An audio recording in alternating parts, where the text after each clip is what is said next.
versus everybody. The late show. Listen, I know some of you won't be on it live. It's cool. I just like this format as opposed to making a video then uploading. You got to worry about it uploading right, and the live ones come right away. So I get it, and it's cool. You want to leave comments after you see it. If you watch it tomorrow, whatever, that's cool. Let me jump right into it. So I feel like this day and age, football fans are so gullible and so quick to just pick up everything they hear or read. While I don't want to insult anyone on this channel, or anyone who comes and interacts with me, with us, leaves comments, but I seriously have to question people's mental state if you actually believe the nonsense about why Fabinho isn't playing. I mean, do any of you really believe that it's because he doesn't speak English well? I mean, is that really where we at with that? How well does Alberto Moreno speak English? How well does he speak it? How well does Bobby Firmino speak it? How well does Naby Keita speak it? Listen, if that was the case, then why did he play him in preseason? If him learning English was that important that I put you through the preseason, but you don't speak good English, so I can't play you in the games, man. You got to get your English classes up. I mean, listen, while I think it may be some truth to Klopp wanting to have his players acclimated and speaking the same language for the most part, I highly doubt that that's the reason why. You know, what I mean, and I know Klopp has hinted at things about Naby not being too talkative, not speaking English, whatever. But it's not a lingo thing. I don't believe that one bit. I think Klopp works in mysterious ways. You know what I mean? He does things when he wants to do them, as far as transfers, you know, formation, whatever he wants to do, he does, and he should. He's the manager of the team. So again, I've spoken about it before. Others have spoken about it as well. It's not an original idea, but I think a lot of what's going on is very similar to what happened with Robbo, and even Ox to a degree. What's up, my man? Good to see you on, bro. What time is it where you at, man? So I don't think I can be totally wrong. I just don't think it's a language thing. I really don't. I don't believe that. I think there's a perfect plan for Fabinho, and I think at some point we won't even remember this time period of him, you know, not playing. I find it interesting that he was in the team for the first game, and between that and the last game, for some reason, Klopp just thought, I'm gonna leave him out of the squad. I mean, is our depth that good? It makes you wonder. That's BS. Few players don't speak English in the club, especially these Brazilian. Yeah, I mean that's such a. But there's people who actually believe that, and I'm sure you know that. There's people who actually believe, oh, that's why, because he doesn't speak English well. It's like, really, come on, don't be that gullible. I mean, damn. So I just wanted to come on and talk about that because there's so many uploads of different Liverpool channels. There's so many things on Twitter, so many different articles, and talking about him not speaking English and that being the main reason. I think we're all going to see Fabinho very, very soon. I don't have a crystal ball. I'm not going to sit here and guess when it's going to be because that's ridiculous. He's going to play when the coach sees fit for him to play. There's no point in me, coming on here or talking about when I think. Oh, I think it might be the PSG game. It might be the PSG game. I don't know. I know we'll see him though, and I know that he'll do well for us when we do see him. So, um, I think Klopp at this point is really just trying to see what he has in those roles. I think him playing Genie and seeing how well Genie has been playing in that this season so far and last season really says something to him. Who knows? Maybe he's thinking about Fabinho somewhere else. Maybe he's trying to figure out who is going to be that main six. Because as a supporter, I'm thinking that's Genie's best position. He can play the eight. I mean, he can do it. But is he gonna thrive more in this team? And I believe enjoys football more in this team playing at a six, or and where he's recycling play, going in for challenges, doing more of cleanup work, or is he gonna feel more? Is he gonna be happier or thrive more as an eight? I think it's obvious. It's the writing is on the wall. He's definitely going to thrive more to six. So listen, there's different ways that you can set this team up, and I think that's what Klopp is thinking. I know I've said this a billion times. The 4-2-3-1. I think we're going to see that quite soon. Very, very soon we're going to see that, because to me, again, that's one of the best ways to use what we have. You know what I mean? And again, Genie has really given Klopp a little bit more to think about. A little bit more to think about. So, we never know what's going to happen. I don't think our depth is that amazing that we could continue to go an extended stretch without seeing Fabinho. I'll say that. So we'll see him. We'll see him when we see him. It'll be worth the wait, and no one will be talking about this. On to Red Star. Apparently, they can't even get tickets to come to Liverpool. And I think their opening game against PSG, something happened where they played FC Salzburg, and because qualifiers or whatever to get in the Champions League. And they were throwing objects, fireworks, pitch invasion. They damaged Salzburg's arena. And I find it interesting that a lot of English fans, have all these things to say about these different countries and their fans, like they're crazy and they start. Listen, fans all over everywhere start trouble. Last I checked, and this is just one example, there were people, I don't know if it was Chelsea fans or Spurs fans, who a guy literally filled a cup of his urine and tossed it. Now, I'll tell you this personally, this is just me. I'd rather somebody throw an object at me than a cup full of urine. But that's just me. You throw a cup full of urine at me, I'm going to see to it that you don't leave the stadium upright. And that's just facts. An object, that might hurt, we might still scrap. But you throwing your urine at me, that's like somebody spitting at you. That's just, you get a straight smack, if not more than that. So, I find it so interesting how English fans always make it seem like everybody else is so crazy, but English folks are just, that's the way you have to be. They set the example of how to be, stadium etiquette and fan etiquette. It's a joke to me, but so yeah, I mean, and people may say, "Oh, that's great for us. It'll only be Liverpool fans," and to a degree, I can see where you're coming from. But for me, it won't feel the same. It won't feel the same. You know what I mean? When you have teams come to your home, your team stadium, you want that atmosphere, yes, from the home fans, and we know how Anfield nights are. They're amazing. They have been. They have been amazing, and so I mean more so amazing than just regular Premier League games. But to me, it takes away a bit from that. I think that's the whole idea of these Champions League games. You want to see the other fans, and in my mind, you want to travel to other places as well and see their fans and see your fans at their stadium and vice versa. So it'll be odd. It'll be really odd, and it won't have that same feel to me. I know a lot of people will probably disagree. The more Liverpool fans, the better. Maybe that'll give us an advantage. All that other stuff. Um, and hopefully that's the case. Hopefully we do come out even in more numbers, knowing that whole section will be available for more Liverpool fans. So I believe that there'll be a good amount of people supporting Red Star Belgrade that are already in England, Liverpool, London, Manchester, wherever. I'm surely there's fans that support that team that will be there. Now they might not have a bigger section as they would have had they didn't get this banned, but they'll be there. I mean, it's a Champions League match. It's not like you know Red Star is always in it. I mean, so this is something to celebrate. So I can't imagine it being something where none of their fans will be present. They'll make their way to be there for sure, by hook or by crook. So they'll be there. It just won't be as big, maybe. So I thought that was interesting. I wanted to talk about that.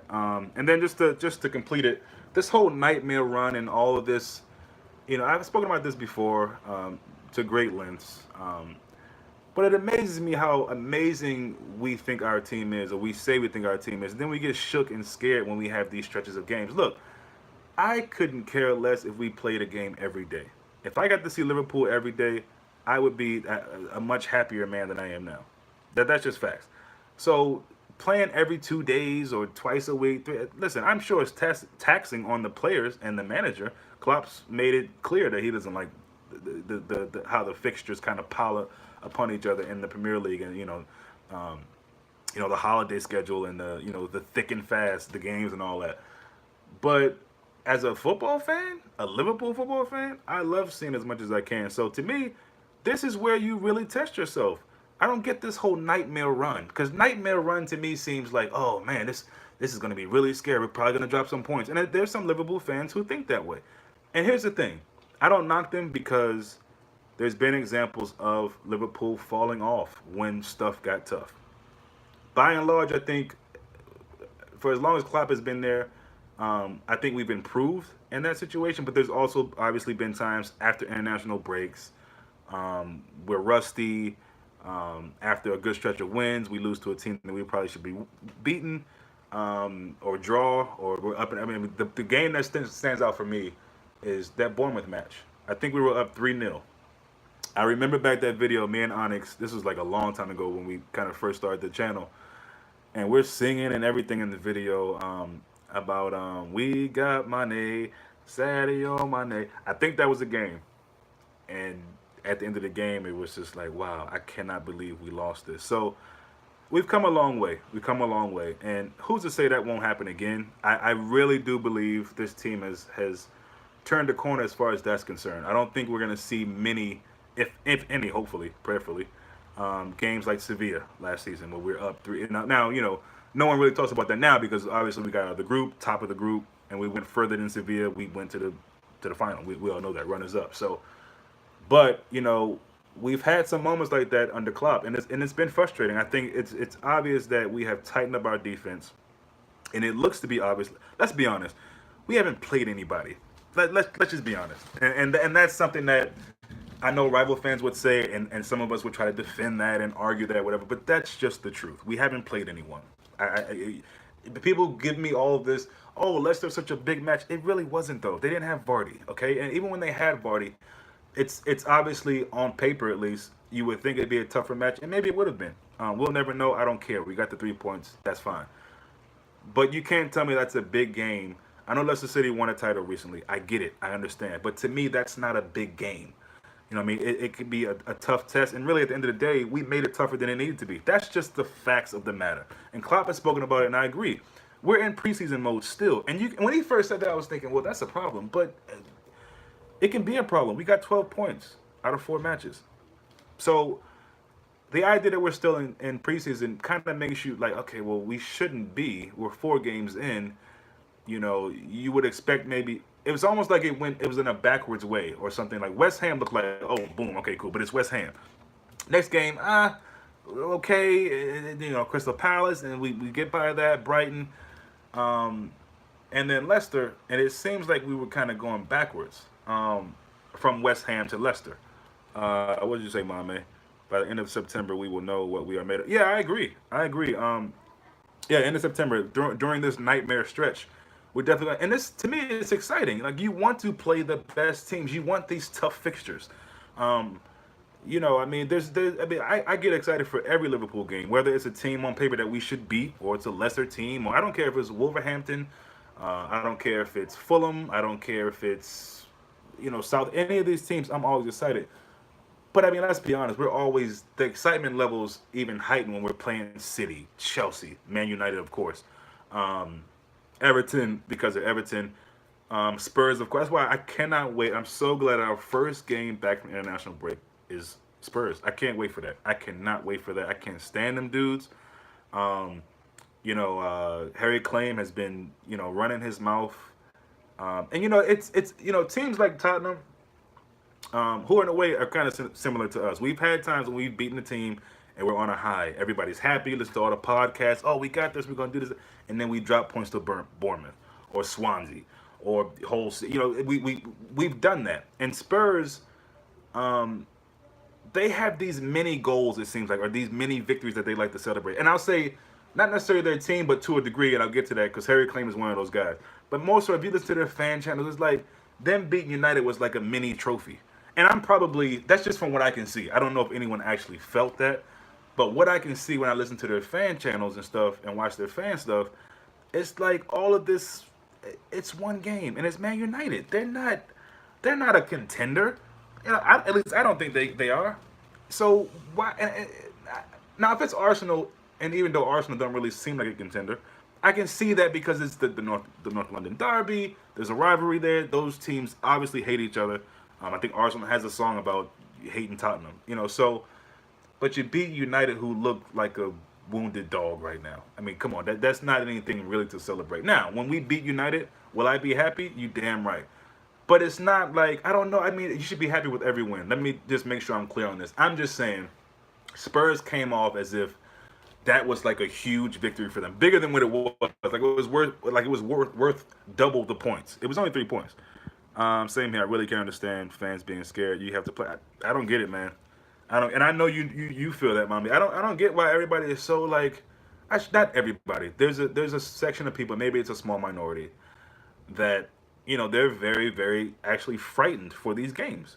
It's amazing to me. I mean, I just I don't get that. I don't get that. And to me, this is where Liverpool should be right now. Top of the league, 12 points out of 4 matches. This is where we should be. We get through this section of games, which I think we will. Um, I think we'll sweep the whole situation. I think we'll win every game that we play in this stretch. And this is not me being deluded or overconfident or anything. I believe in this squad. I really do. I really do. They frustrate the hell out of me. They make it unnecessarily nervy at times. And again, that Leicester, it's amazing to me how many people hyped Madison. The boy can play. I'm not gonna sit up here and say he can't play. What you say, Mama? They beat United and got to yeah, they did, and then lost exactly. They got too high. I think they slept on Watford. Um, and you got to, Watford beat them. I think it was 2 set pieces. Um, and that's unheard of for Spurs. Everything we can say about Spurs, their defense is pretty damn good. It's pretty good. And so but Watford, they wasn't scared. They wasn't hiding. So, but the guy Madison, he can play. But I've watched the Leicester City game back at least 5 times. Not completely every time, but at least 5 times I've watched the different parts and the majority of the game. And I just don't see what the hype is around Madison in that game. I can see the hype around because he is a good player, and you can see the confidence he has within himself. Like he belongs in the Premier League, no doubt about it. But in that game, he just wasn't that impressive to me. Chilwell was very impressive. Their left back, Mendy. I don't know where they got him from, but you can see he's kind of the Naby Keita, not Naby Keita, N'Golo Kante kind of player for them. Indeed, he was solid. I thought Albrighton was good. Now I don't mean good like he looked like a threat or he was doing trick. No, I mean good as in like being that player who was doing the dirty work, pressing the ball, harrying our midfield players. He's one of the guys who's been around with them since that title challenge, to title winning season. And I thought Albright, I wasn't impressed by Madison. I just wasn't. Oh yeah, and we have to maintain. Like when we win a big game, we should maintain and win the next one, even if it's easy game. Yeah, that's how exactly. Like to me, this is where we should be. I think people are shocked by that as well. We should be where we are. And again, we gave Leicester any joy that they had. Okay, I'm gonna respect them because I think they came to play without a striker. I don't know why he did that, but they came to play and they played well. But I mean, come on, they didn't really. The chances that they did have, they didn't capitalize on them. They weren't clinical, and or we just stepped up defensively. Joe Gomez with the saving block, saving everybody's favorite Van Dijk's ass. I mean, we did well defensively. The keeper making saves that people tend to forget about because he made the mistake with the ball at his feet, and now there's this careless conversation coming up, which is a joke to me. But you know, we should have a clean sheet, a fourth clean sheet. We don't. We can't change that. Am I that upset? Hell no. So again, we and I've said this before. The only team that will get in the way of Liverpool is Liverpool.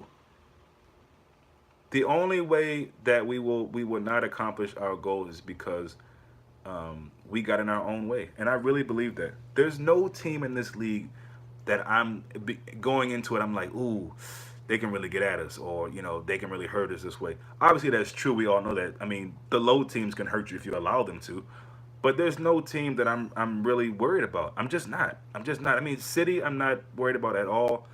If I'm not worried about them, then there's no other team in that top six in the league at all that I'm worried about. Now, is it the best thing for the players? Obviously, the manager's not going to think that. To go into games thinking that? No. And I don't think they will. I don't think Klopp will allow that. He obviously won't. But I love where we are. And again, we haven't even gotten to our best level, and that's the thing that I think most teams should be worried about. If they're watching these games, they're like, okay, Liverpool is serious, number one. Two, they're making mistakes that they, probably wouldn't be making as the season goes on. And, their goal threat guys aren't even really in top gear. You know what I mean? You can say Mane is, but we haven't really even looked as amazing as we all know we can look. So, but for me, clean sheets are overrated. Just win the damn game. And no, I agree. Expect when it, except when it's too late. No, I totally agree. I totally agree with that. That's a good point, Mame. I'm glad you said that. Um, I guess you're right. Win the game. I don't care if we win every game and we got to score 5 goals and they score 3 or 4 goals and it's nervy at the end. You win the game. You win the game. I'll take 1-0 for the rest of the season. Honestly, I take that. But it just would have been nice. It's not the biggest deal, but 4 straight clean sheets. It doesn't take away anything from how good our defense has been. We may end up getting another 4 in a row clean sheets, and that's cool. So it doesn't take away any shine, but it just would have been nice to keep it that way, especially to not have the clean sheet based on how we went about doing that. So, but that's my main thing today. I just want to talk about Fabinho and the English thing and the ban from the Red Star fans and this nightmare run, which I don't see as a nightmare. I see it as an opportunity that we get to watch Liverpool play very, very often. I don't know about you, but that excites me. Mommy said last year other teams didn't fear us; they feared the front three. Right, exactly. And I think that will be the same. But yeah, I want them to come into a game and look at every play on that pitch and say it's not just their front three. Now they might get the goals, but I want them to also go into games and think, okay, well we got to worry about them scoring, but also we got to worry about scoring against them because it's tougher now. They have a better keeper. Van Dijk is back there for full preseason. Gomez is coming to his own. The 2 young fullbacks. The midfield to me is still a little iffy, depending on who we play. But yeah, again, I think when teams come to Anfield or Liverpool go to their stadium, I want the feeling to be okay. This is a complete team. It's not just about the front three. We have to be worried about stopping them, yes, but also we have to be worried about trying to get through their defense and that goalkeeper. So, and that's why City seemed unbeatable because they were feared. Yeah, exactly. I mean, I think I spoke about that before. I think a lot of games with City teams lost before the ball was even kicked off. Honestly, I think teams, just looking at Pep, some managers are just like, ugh, oh, scared. They're just in a sunken place. Just they didn't know what to do, just frozen. And to be fair, they've got some good players. But I think a lot of teams lost their matches against City before the ball was even kicked. City had them before the ball was even kicked. And so, whether we get to that level or not, I don't know. I think people still look at Klopp as this kind of big clown, jokey, lovable, always wanting to hug weirdo, and that's fine. You know what I mean? I think Klopp is probably very, very rude. I'm sure he has a good time with the guys and all that. Sorry if this thing is freezing. I don't know why it's doing that, but yeah. So no matter how teams see us, it is what it is. They can see us how they want to see us. But after each match, I want those teams to be like, wow, Liverpool, they're not that soft pushover friendly team anymore. They got some hard nosed dudes in there. They're ready to battle and slug it out, no matter where it is, no matter what time of day it is. All this, hoodoo around the early kickoffs. I'm tired of hearing that, man. Just play football. Go out there and play football for the badge, for this team, for the club, for the fans, for yourself, for your families. Represent your families and yourself. Go play football. I don't care what time it is. Go out there and play football. I know that's more for the fans and the support about, if it's an early kickoff, you can't drink and all that foolishness. Listen, I want to see Liverpool play. I don't care if it's, you talk about early on that side. It's 7 a.m. most of those early games here. So, think about how we feel getting up. But we do it because we love watching Liverpool and we love football. So, I'm excited about it. Mommy, my main man, hanging in with me tonight, man. I appreciate that. And yeah, enjoy your weekend, Mame. I don't know if you've been watching any of the international friendlies or whatever they're called. None of them have been that exciting to me. But what's your thought on PSG game? I'm in a French environment and they run their mouth. We have to demolish them. Yeah, I've been hearing stuff about Neymar and him running his mouth and all of that. Listen, I don't get. That's why you never see me do a video on that because I don't put too much credence. I'll do a video on like Ramos saying some things because it's more so coming from a why are Liverpool fans letting that get to them, or rival fans talking about Allison. But look, we know what Neymar is, right? I mean, it's cool, and all of this big deal made about who he said would be in the top four, him not picking Liverpool. I don't care. Here's the thing: if Liverpool and Anfield is what it's supposed to be on Champions League nights, then let's let that do the talking for us. Hopefully, anything he's been saying or he feels, hopefully he's proven wrong when he gets there. But it's not even so much Neymar, Mbappe. That's the dude for me. So, big challenge, especially for the young guys. On those wings, big challenge. I mean, even up the middle, Cavani. That front three is a pretty wicked front three. When they're on it, and Cavani is finishing his chances. I think Cavani is one of them dudes that could have been up there as far as one of the best strikers ever. He still may be, but he squanders too many chances. If Neymar is on his game and he's not concerned with falling down all the time, and Mbappe I'm not worried about. He's still young. He wants to prove himself and show himself every game. So that front three can be wicked. And here's my thing with PSG. I know this is a long answer, but their defense can definitely be got at. They get got at the French. Now, when I say got at, I don't know if they concede a bunch of goals, but they allow a bunch of shots.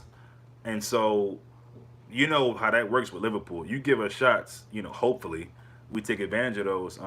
So again, I'm not really worried about them. Obviously, they can hurt any team in Europe, but we know PSG has zero Champions League pedigree. They got some decent midfield players, but yeah, the midfield is not a part of the pitch where I'm like, ooh, it's more their striking three. You know what I mean? That's what it is for me. Rabiot, Verratti, who else plays in the midfield? I don't even know. But yeah, the defense I'm not concerned with at all. It's the front three, and it's a Tuchel coach team. So again, I'm not nothing about what Thomas Tuchel, whatever his name is, does bothers me. You know what I mean? He's gonna play open, which we all know falls right into our hands. So again, another team that I'm not concerned with. Obviously, I know I'm not stupid. I know that they can cause any team trouble, any team in the world trouble. But I just think on our day, even with the young fullbacks, they've proven to me that they're ready to step up for these challenges. Both Robbo and Trent. So I'm totally confident in that. Totally, I cannot wait to see Naby in the Champions League with Liverpool. I just can't wait. I can't. Same with Allison, but something about Naby, I think people are still kind of like, ah. And then, I'm glad we're still on. I ain't gonna keep you too much longer, I promise. Here's the thing with Naby. It irritates me so much. People keep talking about this whole, Liverpool finally got their the next Steven Gerrard or stop that.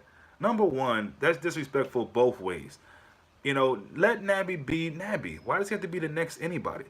You know what I mean? And then you got people saying, no, Gerard's better. First of all, Gerard's career is over playing wise. Naby has pretty much just started his career, let's be honest. He has so much more to show, so much more to develop and gifts to just nurture and improve on. So I think he has the ability to be the best that we've seen. But let's just see it. There's no need to. And I think with young players, unfortunately, some of them, if you're weak-minded, it gets to you, that pressure. I don't think Naby will be that dude, but he is, man. He's that dude is unbelievable. And again, like most of the players, we haven't even seen the highest level from him. We haven't. So again, I mean, I cannot wait to see him. I think he's gonna really, really, really shine in the Champions League. I really believe that. I think Naby is going to prove to be a real big-time, big-game player for us. I really do. And let's be honest, I think, although you don't want to hear this or believe this, I think guys are human. And I really believe if we keep winning these games against these teams that we should beat, I don't care how we do it. I'll take the being nervy a little bit at the end of the game, a goalkeeper mistake. If we're winning the game, I don't care. My thing is, we're going to always turn it up a notch in these big matches. And maybe that's what they're kind of feeling. It's like maybe they do feel like, okay, this is another preseason game.